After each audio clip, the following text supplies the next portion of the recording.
Previously mga tropa, napanood nyo nga yung in-upload ko na kung saan sinabi ko napakarami na ngang nagpiprinting pero hindi totoo yon. Kailangan mo nga lang talagang targetin kung ano talaga yung mismong binebenta mo. Dapat aakma siya dyan sa pinaka-location mo at dapat alam mo rin talaga kung ano at sino yung tatargetin mo, 'di ba? Alam nga namang nagtitinda ka ng mga mugs printing, 'di ba? Pero ang mga customer mo or yung mga malalapit sa iyo mga estudyante. Syempre alam naman natin yung mga student hindi ganoon kalakihan yung kani-kanilang pera. Anyway, nandito na tayo sa part 2 kung saan tuturuan ko naman kayo kung papaano magsimula ng printing business ngayong 2026. Napakarami nang nagre-request sa akin kung papaano nga ba talaga mag-start ng printing na to. So etong sasabihin at isi-share ko sa inyo, base lamang to sa aking experience. Nasa sa inyo na lang din kung susundan nyo etong mga ganitong pinagsasasabi ko sa inyo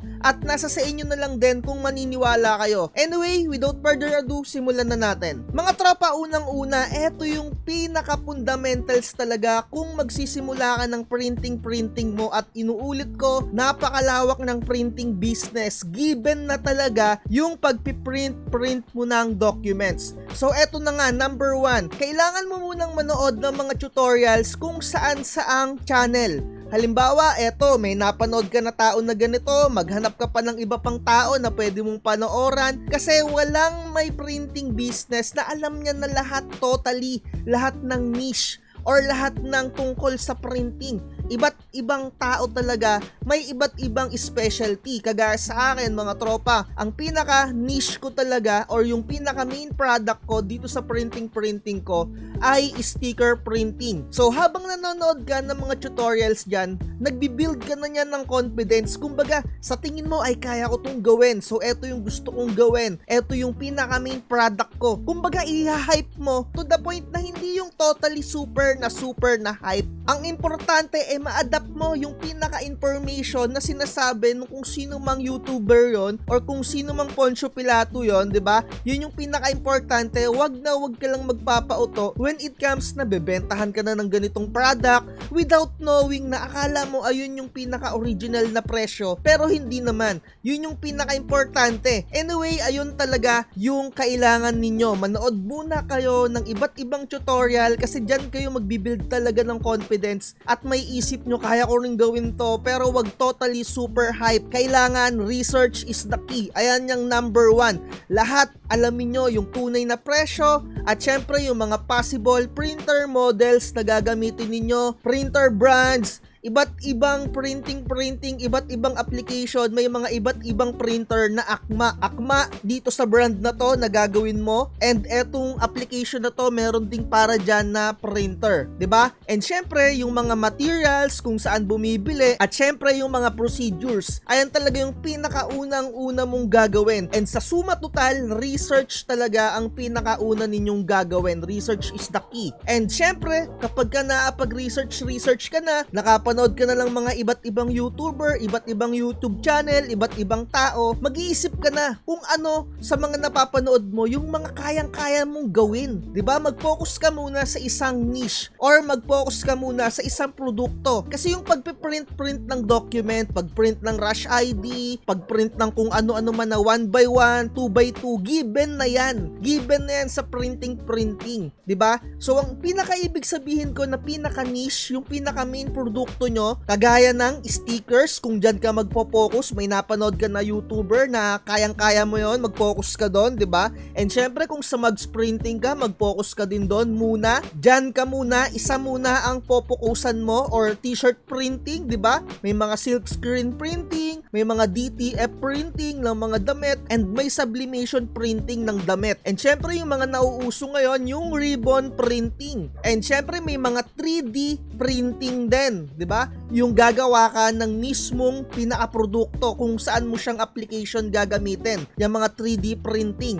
And syempre, yung mga laser engraver. Ayan yung mga niche na pwede mong simulan. Mag-focus ka muna dyan sa isa kung ano yung kaya mong gawin dyan, and sobrang lawak pa ng printing business na yan. Mga tropa, lagi ninyong tatandaan, no one can serve two masters, diba? Kumbaga, focus ka muna sa isa, and eventually kung napapansin mo na humihina yung inyong pinaka main product, tsaka ka na lang magdagdag. Syempre, magre-research ka ulit, babalik ka ulit dun sa una kong sinabi, research is the key. And once na alam mo na yung pinaka main product na ibebenta mo, bukod yon sa pinaka printing ng documents, kasi nga given na yon pag may printer ka. So next mo na naiisipin kung sino na yung tatargetin mo dun sa mga naisip mo na produkto na ibebenta mo, yung mga possible mo na customers, iisipin mo na. Kagaya ko, may pinapanood ako before na YouTuber, and syempre napagpukusan ko yung stickers dahil nga syempre vlogger ako eh. Ang dami kong mga vlogs dyan sa mga nakakilala sa akin.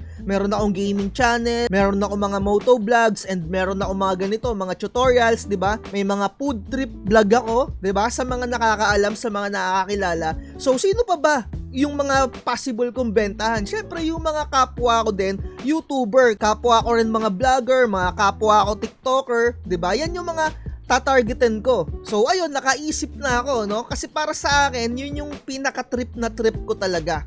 So eto, pinaka-sikreto, eto, ituturo ko sa inyo to. So iti-take advantage ninyo kung ano yung nasa pwesto nyo ngayon. So halimbawa, and syempre halimbawa, may mga member naman tayo na mga kung anik-anik dyan, no? So eto, sample na lang din, kung kayo ay nasa church ministry or meron kayong, or kung active kayo sa simbahan, di ba? Hindi yung parang simba-simba lang kayo dyan. Isa na yan sa pinaka-chance na pwede mo silang operan ng mga produkto mo, di ba? Good advertisement na rin yan. At malalaman na rin ng mga ka-churchmate mo na meron kang business ng printing. Pwede mo na silang i-take advantage, di ba? So, sa totoo lang naman talaga, pwede mo rin gamitin yang pagbi-business mo. Syempre, para sa ministry ninyo, kapag ka nagkakaroon ng event dyan, pwede kang magawa ng mga rep magnet, di ba? Pang mga giveaway, pang souvenirs dyan sa event ninyo. Halimbawa, anniversary, or kung anong merong event, di ba, sa church ninyo. So, huwag kayong manghihinayang. Syempre, sa una, magpapakilala muna kayo dyan. So, bigay-bigay muna kayo dyan, and eventually, magkakaroon kayo dyan ng mga inquiry na para magkakaroon ka na ng mga customers, di ba? So, kung kayo ay, ayan, active na active sa mga church, maaari kayong maagawa niyan. So, ako, honestly, may mga ka-churchmate ako before nakikita ako. Sa totoo lang, baka napapanood din nila ako, nahihiya lang din silang sabihin sa akin, napapanood kita. Kasi nakikita ko, gumagawa-gawa na rin sila ng mga rep magnets eh. And, ayun nga, di ba, mga tropa, i-take advantage nyo yung mga ganyang situation kasi nakakatulong ka na rin sa church ninyo kung magkakaroon kayo ng event, meron na silang pag-giveaway, hindi yung parang simpleng fellowship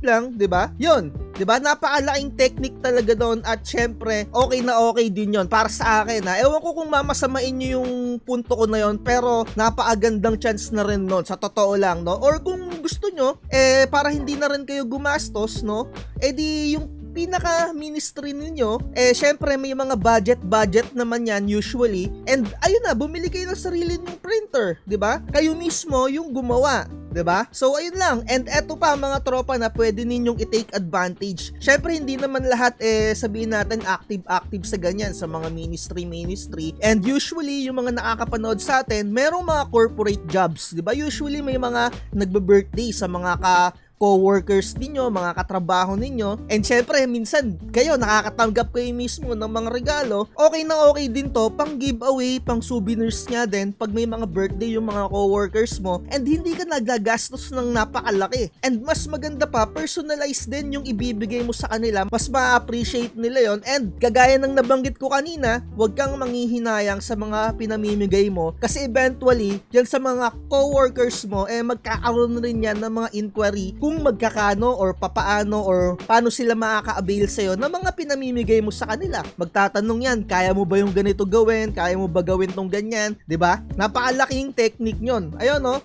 So, at least meron na kayong mga target kung ano man yung mga plano ninyong gawin dyan, diba? So, mag-move forward na tayo sa number 4. Eto, meron na akong listahan dito kasi medyo mahaba tong vlogs natin na to. Hindi ko kaya tong as in yung i-spit lang. Kaya isinulat ko para meron tayong sunod-sunod na detalye. Kasi usually yung mga vlogs ko dito, hindi ako nagsusulat. Ngayon lang talaga to.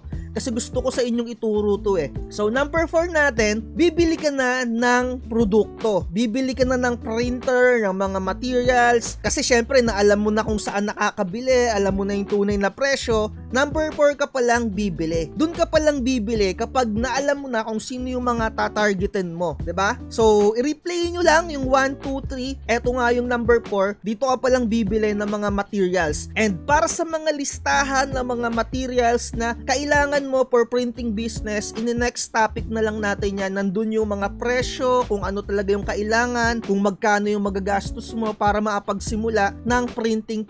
Next topic na natin yon. Kasi eto, papaano pa lang to, papaano mag-start ng printing. 'Di ba? So number 4, bibili ka nga ng materials. Kung ano yung mga kailangan mo, possible yan, computer, syempre, or kung meron ka ng existing na computer, hindi ka nabibili, 'di ba? Or cutter, kailangan mo niyan, manual cutter, halimbawa, platter cutter din, mga brands and printers, 'di ba? Bond paper, vinyl sticker, mugs, or kung ano pa man yung papasukin mo na niche, 'di ba? Or kung ano pa man yung product na ibebenta mo. At inuulit ko, given na yung print ng documents, dapat meron ka na palagi diyan na bond paper, 'di ba? So next natin yung number 5. Dito na papasok yung pag-practice mo ng crafting, 'di ba? Kasi nga nakabili ka na ng printer, nakabili ka na ng materials, syempre dito na. Syempre dahil doon sa mga napapanood mo, kung sa tingin mo kaya mo nang gawin 'yon, pag-practicean mo na muna, 'di ba? Simulan mo na. Eto na yung time. Huwag kang manghihinayang sa mga output, sa mga materials, sa mga mali, and make sure lahat ng mga kinakraft mo, halimbawa pwede mo siyang ibigay sa mga coworkers mo, 'di ba? Pang free, pang giveaways sa ka-churchmate or kung saan pa man, 'di ba? Sa kaibigan or pang personal mo kung medyo nanghihinayang ka kung ayaw mong ipamigay, 'di ba? So ayun, dito na papasok 'yon sa number 5. And syempre, yung mga materials na mga mali sa pagpa-practice mo diyan sa pinapasok mo na produkto, huwag kang manghinayang mga tropa kasi isipin mo sineseminar mo yung sarili mo. Kumbaga ayan na yung pinaka-payment mo para matutunan mo yung isang bagay, 'di ba? And nasa sayo na rin yan mga tropa kung sa mismong customer mo yan pagpa-practicean. Kasi ako i-share ko sa inyo dahil sobrang kuripot ko sa mga ganyan, kumbaga ayokong masayangan. Ang pinag-practicean ko talaga yung customer ko. Kasi sabi ko kasi sa tropa ko na vlogger din, sabi ko, pre, hindi pa ako nagbebenta kasi nagpa-practice pa ako para syempre wala akong mga failed attempts, kumbaga solid na agad yung mga output ko. Syempre, naninibago pa lang tayo, bago pa lang natin gagamitin yung mga platter cutter natin, hindi pa natin perfect yung pag-cut, 'di ba? Hindi pa natin perfect yung pag-print. Yung tropa ko na yun, sobrang kulit mga tropa. Talagang gustong-gusto niya na masimulan ko yung printing ko. And napakalaking pasasalamat ko dahil sa kanya, pinag-practicean ko yung pinaka-sticker ko, and konti lang kahit papano yung mga failed attempts ko. Kumbaga, baliktaya lang, 'di ba? Yung may mga mali ako, although syempre, nagbayad yung tropa ko. Kumbaga, yung tinubo ko, ibinili ko lang ulit ng materyales, as in, wala akong tinubo doon sa mga unang isang buwan ko. Kaya napaka-importante, practicein mo talaga muna yung iyong ibebenta. Dapat almost perfect na yan kapag ibebenta mo na sa mga customer mo. Kasi dyan ka usually magkakaroon ng mga bad feedbacks, kagaya ng mga na-experience ko sa paggamit ng Kuwaf na photo top. So, ayun na, tandaan nyo yung 1, 2, 3, 4, 5. Anyway, lalagay ko na lang siguro yung konting listahan dito sa screen natin, or kung hindi man, ulitin nyo na lang ulit yung video. 'Di ba? Nasa sayo na yon kung pagpapracticean mo yung customer mo, pero inuulit ko, magkakaroon ka talaga ng bad feedback dyan. 100%. So, eto, no, next na natin, eto yung pinaka-importante din, bukod dun sa research, no, kakambal to ng research. Eto, yung pricing. Dapat matutunan mo to kung paano mag-pricing. Magkadikit yan sa research, no? Habang nagre-research ka, kailangan mo talaga tong matutunan. Hindi lang yung mga product na gagamitin mo, yung mga materials na gagamitin mo, 'di ba? Kailangan matuto ka rin mag-pricing. Hindi yung tanong-tanong ka sa iba, hindi mo pwedeng ipares yung presyuhan. Kasi unang-una magkaiba magkakaiba kayo ng location, magkaiba kayo ng mga brand na ginagamit, magkakaiba kayo ng talent, magkakaiba kayo ng pagod kung papaano mo ibabalue yung pagka-craft mo or yung pagod na inilalabas mo sa ginagawa mo, magkakaiba kayo dyan. So, papaano ba talaga mag-pricing mga tropa? May mga vlogs na o dyan kung papaano mag-pricing. Pero eto to make the story short, itotal mo lang yung mga materials na nagamit mo, at least times 3 nun yung pagbebenta mo or times 10 yung pinakamaganda, 'di ba? Pero syempre kung wala ka namang BIR or hindi ka rehistrado or kung hobbies ka lang, 'di ba? Huwag ka namang sobrang mahal, 'di ba? Huwag ka magpapauto dun sa mga napapanood mo na sky is the limit daw. Kung sino man yung Poncio Pilato na hinayupak na nagsabi nun na sky is the limit daw yung presyo. Inuuto lang kayo nun. So ganito example ha, yung vinyl sticker halimbawa 220 yung isang pakete na merong laman na 20 pieces. So yung photo top naman halimbawa 98 pesos isang pakete na merong 20 pieces, 'di ba? So kung i-divide mo 'yon, 20 yung isang pakete, 'di ba? 220 yung isang buo. So lalabas diyan 11 pesos lang yung pinaka-isang vinyl sticker and yung photo top 5 pesos lalabas. So, ipag-add mo lang yon para maagawaan ng isang sticker, gagastos ka ng 16 pesos, no? At least times 3, times 5, or times 10. Hindi mo na isasama dyan yung mga ink, yung mga kuryente, yung pagod mo.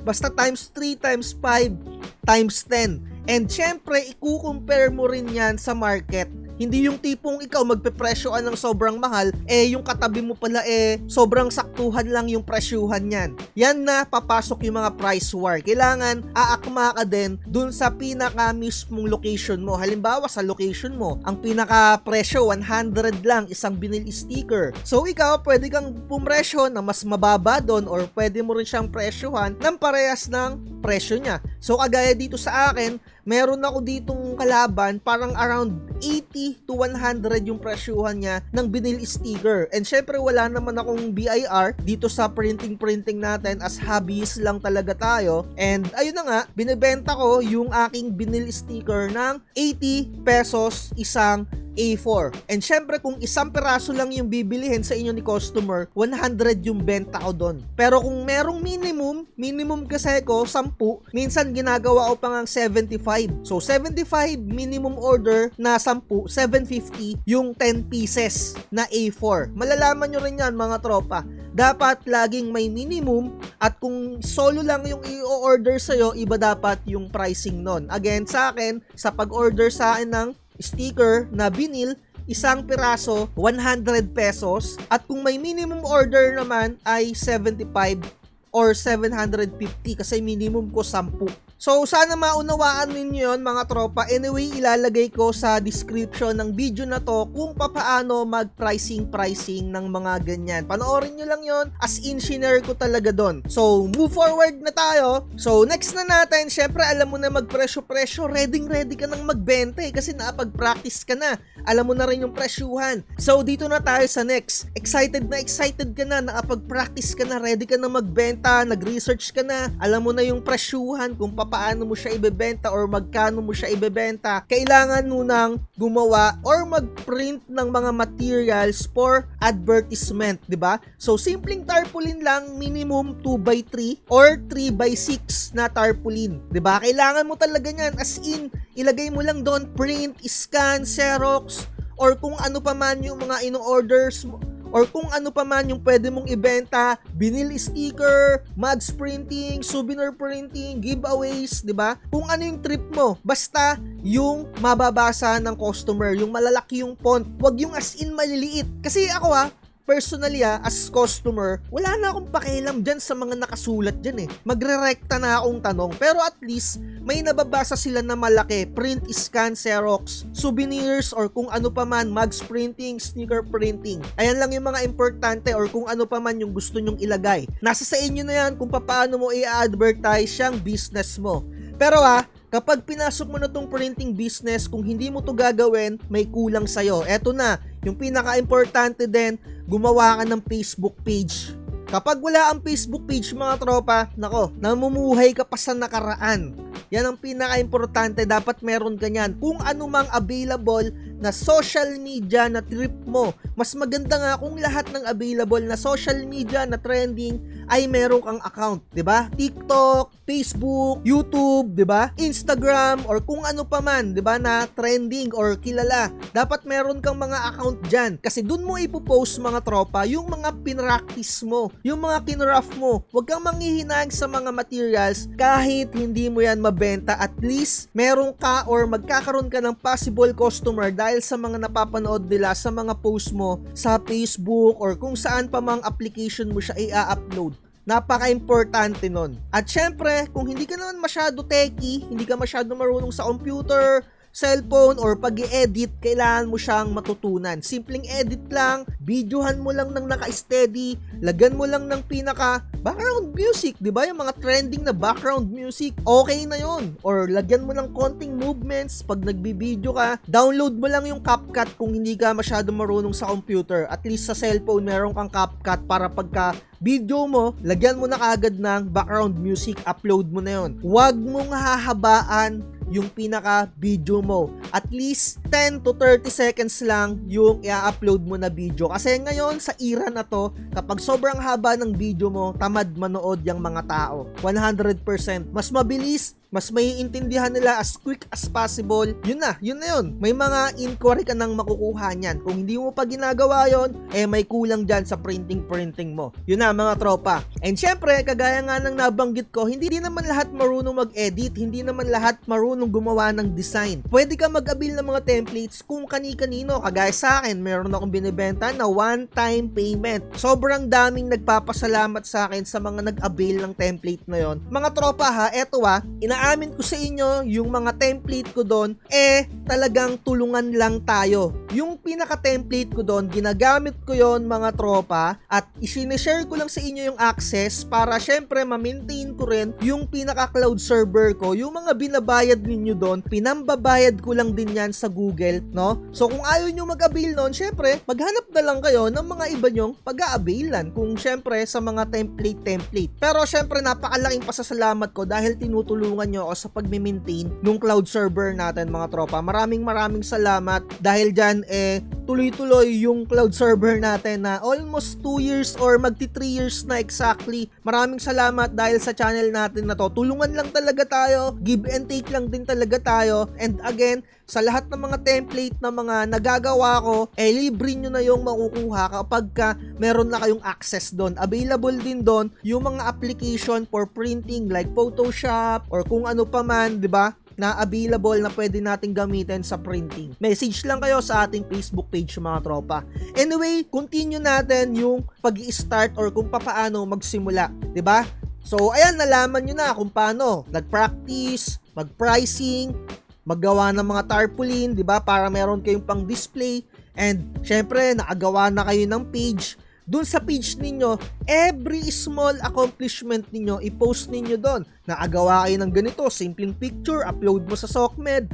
Kasi makaka-attract yan ng customer Wag na wag ninyong aasahan yung mga relatives ninyo na magiging customer ninyo yan. Ang pinakauna ninyong magiging customer ay yung mga hindi ninyo kakilala. Sobrang konti lang din na mga kaibigan ninyo na magiging customer ninyo dahil buburautin lang talaga kayo niya mga tropa. Laking pasasalamat ko lang din dun sa mga unang umorder sa akin ng mga tropa at mga kapwa ko vlogger, hindi nila ako binuraot. As in, 100% hindi ko sila binigyan ng discount. Kung ano yung presyuhan ko nung una, yun yung binigay ko sa kanila. Yon mga tropa, no? So ayun, sa pagpipicture, sa pagbibideo mo, gawin mo lang as quick as possible. At sa picture naman, ayusin mo yung lighting ng pagkaka-picture mo, yung dapat malinaw na malinaw, yung tipong Instagrammable talaga siya, yung maaakit yung customer. Gawan mo ng reels, ng shorts, or magawa ka ng agaya na ginagawa ko, reaction video, para mag-gain ka ng followers. Wag na wag kang makikipag-follow to follow kasi hindi effective yan. Basta ang gawin mo lang, upload, or mag-share ka ng mga ina-upload mo sa mga iba't ibang groups. Eto for example mga tropa, sa mga stickers na nagagawa ko or yung mga nabebentahan ko, napalalamove ko, pinipicturean ko siya, pinopost ko dun sa page ko. Yung page ko na yon, isinishare ko sa mga motovloggers na naghahanap ng mga stickers. So, nasa sa inyo kung gagawin nyo yun, mga tropa. At least binigyan ko kayo ng tips kung ano yung possible na gawin ninyo. 'Di ba? So, next na natin, kung wala kang ma-reach out na customer kahit na nagpo-post ka na, mga tropa, lahat ginawa mo na, itry mong mag-advertise sa Facebook. Ito yung tinatawag na Facebook campaign or yung Facebook boost yung pinaka-post mo. Gagastos ka nga lang dito. Honestly, ginawa ko to. Super effective siya. Pero dahil medyo tumataas na yung presyuhan ngayon ng boosting, dahil meron na ng bot, 'di ba? Hindi ko na siya ginagawa. Pero dahil nagsisimula ka pa lang, napaka-importante niyan, mag-try kang mag-boost. Huwag kang manghinayang, 300, 500, 400, mababawi mo yan. Yun nga lang talaga, baliktaya lang talaga siya. As in, baliktaya lang sa una. Gastos ka simulan mo ng 200 to 300. 100% makakakuha ka ng customer dyan, at least 1 or 2. So, parang bawi mo lang din yung pinang-boost mo. So, at least, meron ka ng customer. Ulit-ulitin mo lang hanggang sa hindi mo na kailangan ng boosting. 'Di ba? So, kung magbo-boost ka naman, parang extra income mo na lang din yon, or as in, para sa mga bago mong ma-reach out na lang na customer. 'Di ba? When it comes naman sa boosting, sa susunod, ituturo ko kung paano yon. So, dito na tayo. Next na natin. Ulit-ulitin mo lang yung process pag may gusto kang i-add na niche. Inuulit ko, no one can serve two masters, kaya mag-focus ka muna sa isa. Pero kung napapansin mo na medyo naglalaylo or humihina yung pinaka main product mo, balik ka ulit sa number 1 ko. Mag-research ka ulit. And syempre, aralin mo ulit, practicein mo ulit. 'Di ba? Pricing ulit. So, ayun, ulit-ulitin mo lang din. Parang loop lang din talaga tong ituturo ko. Kaya talagang ginawan ko siya ng script para mas matutunan ninyo to. So, ayun, kapag may bago ka ng binibenta, videohan mo ulit, i-upload mo ulit para magkaroon ka ng inquiry. Kasi mga tropa, kaya hindi ko kayo pinipilit or hindi ko sa inyo ina-advise na alamin nyo lahat ng mga product or lahat ng pwede nyong ibenta dito. Kaya gusto ko na isa lang muna. Kasi pag merong nag-order sa inyo, mga tropa, mapapagod talaga at mapapagod kayo. Hindi mo na alam kung ano yung sisimulan mo. At warning, kung sisimulan mo ng printing, talagang mapupuyat, magugutom, malilipasan ka ng gutom dito. Kaya dapat alamin mo rin yung tamang pagpepresyo talaga at yung tamang pagbibigay ng output. Halimbawa, ngayon nag-order yung inyong pinaka-customer, bigyan mo siya ng palugit 2 to 3 days bago mo siya i-out. Hindi yung tipong ngayon pinagawa sa'yo, ngayon mo rin gustong ibigay. Paano pagka nagkasama-sama or ang dami mo ng order, 'di ba? And syempre, down payment is a must. 50% talaga or 100% para sure. Pero 50% okay na yun. As in, kung hindi man kunin sa'yo, baliktaya lang. Nasayang lang yung pagod mo kahit papano. Pero mababawi mo naman yung mga materials na pinambili mo. As in, 50% to 100% talaga dapat makuha mo yung bayad kagad. So, ayun. So, next na natin, malapit na tayong matapos mga tropa, konting tease na lang. Dito na tayo sa kahit papano pinaka-final part. Syempre kung successful yung business mo, kailangan mo yang irehistro sa BIR, 'di ba? Para hindi mainggit yung kapitbahay mo or kung sino man Poncio Pilato na malapit sa iyo, 'di ba? So, kung hobbies ka lang na agaya ko, simpleng ganito lang, print lang, wag mo nang irehistro. Kasi napakalaki ng gastusin din diyan. Hindi biro magparehistro ng business.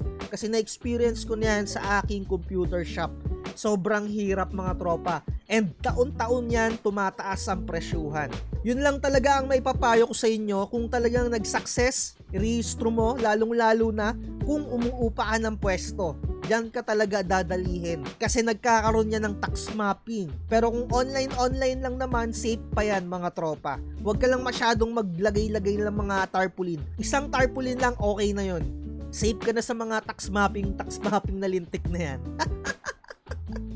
So, ayun no. Kasi syempre, alam nyo naman yung mga inggit-inggit din sa mga tabi-tabi, di ba? So, syempre, paano mo malalaman kung successful ka sa business mo na yan? Syempre, kapag kumikita ka na ng napakalaki, so, magkakano yung napakalaki para sa akin to ha? Net income, hindi gross. Yung gross, yung kabuuan, hindi pa nabawas doon yung mga nagamit mo na mga materyales. Pag net income, eto na yung pinaka talagang tinubo mo. Nabawas na lahat, renta, internet, kuryente, 'di ba? So kapag kumikita ng 50,000 to 100,000 net income, para sa akin lang 'yan. And nasa sa inyo kung gusto nyong i-rehistro yan, di ba? Ako, sinasabi ko lang to as transparency lang talaga. Ako nga mga tropa, wala pa 10,000 kinikita ako dito sa isang buwan eh.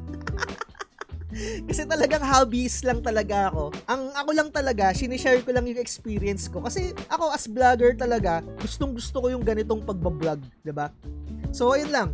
And syempre, last but not the least, eto na talaga ang final part natin. Aralin mo din kung papaano mo i-maintenance ang mga printer mo. Hindi ka lang basta gamit ng gamit, print ka lang ng print, 'di ba? Kasi baka pag may simpleng problema sa printer mo, yung kinita mo, baka sa pagpapa-repair lang 'yan mapunta.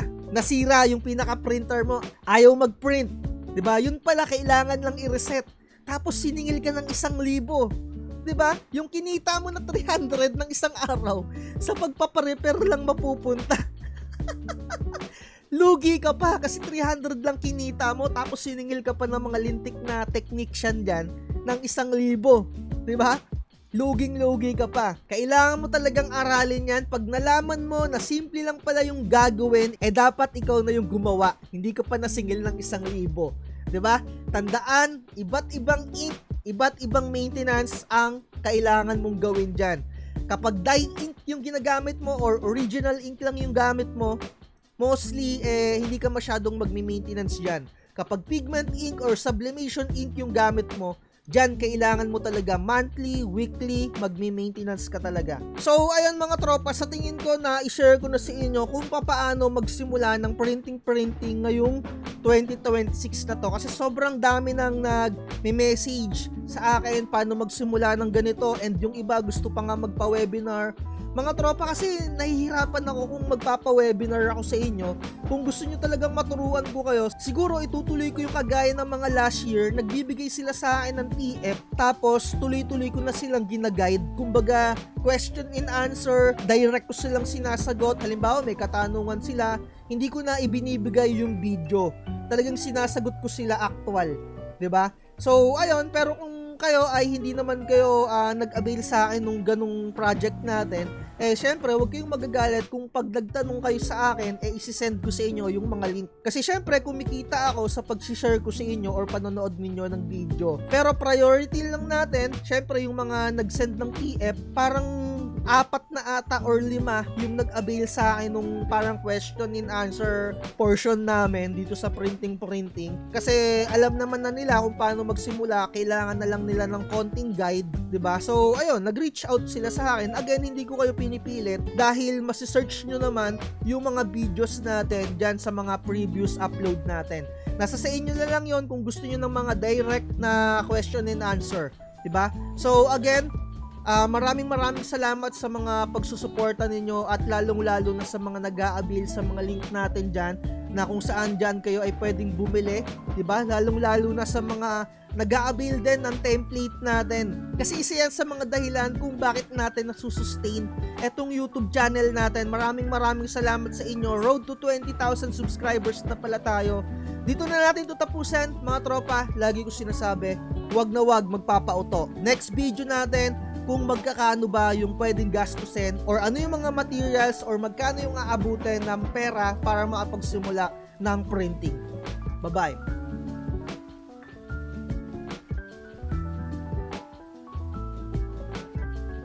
Sa bawat salita at tawa, hindi lahat ay tunay sa mata. Pag may makikilat, panahon ang magtuturo. Makikitang puso'y dinaan sa promo. Huwag kang magpapauto, mag-isip ka sa pilian. Sa laro ng buhay, dama ang tampuhan. Di lahat ng nagpa-hype siguradong totoo. Sariling landas, hanapin mo sa mundo.